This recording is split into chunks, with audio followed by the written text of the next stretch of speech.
Di video kali ini, kita akan membahas sebuah contoh soal berkaitan dengan menghitung resultan gaya gravitasi Newton yang bekerja pada sebuah benda. Nah, ini adalah materi fisika SMA kelas 10 ketika adik-adik belajar tentang hukum gravitasi Newton. Baik, langsung aja kita bahas soalnya ya. Perhatikan gambar tiga buah massa berikut ini. Jika tetapan umum gravitasi G besar, maka besar resultan gaya gravitasi pada M1 adalah resultan gaya gravitasi itu artinya gaya gravitasi total yang bekerja pada M1. Kita cek gambarnya ya. Di sini ada tiga buah benda, M1, M2, M3. Masing-masing sudah diketahui masanya.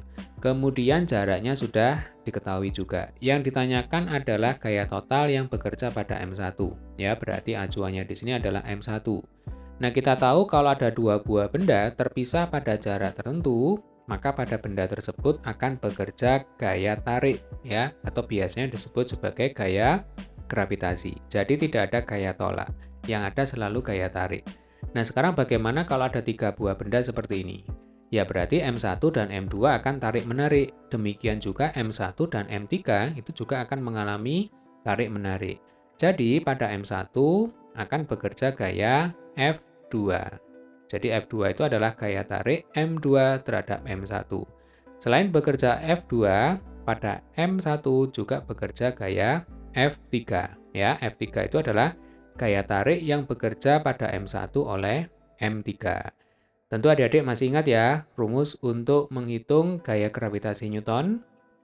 Tentu ingat ya, jadi F sama dengan G besar kali M1 kali M2 dibagi dengan R kuadrat ya. Jadi G besar itu adalah konstanta umum gravitasi Newton, 6,1 kali 10 pangkat min 11 ya. Kemudian M1, M2 ini jelas ya, massa kedua benda. R itu adalah jarak antara M1 dan M2.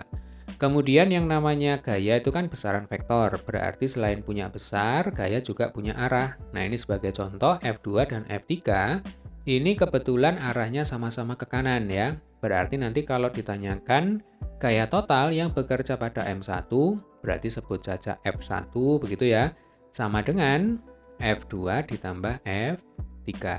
Ya, mengapa dijumlah? Karena F2 dan F3 ini searah, sama-sama ke kanan. Nah, sekarang kita akan hitung berapakah F2 dan berapakah F3. Rumusnya yang ini ya. Jadi, F2 sama dengan G kali M1 kali M2 ya. 9 kali 4 dibagi dengan R kuadrat. R-nya sama dengan 3 meter ya. Berarti 3 kuadrat sama dengan 9.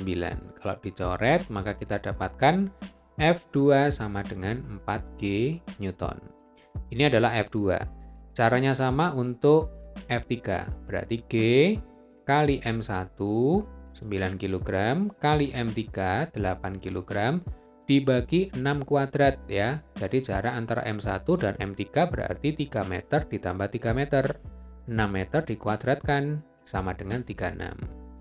Jelas ya, 9 dengan 36, dicoret ketemunya 4. 8 dengan 4, dicoret ketemunya 2.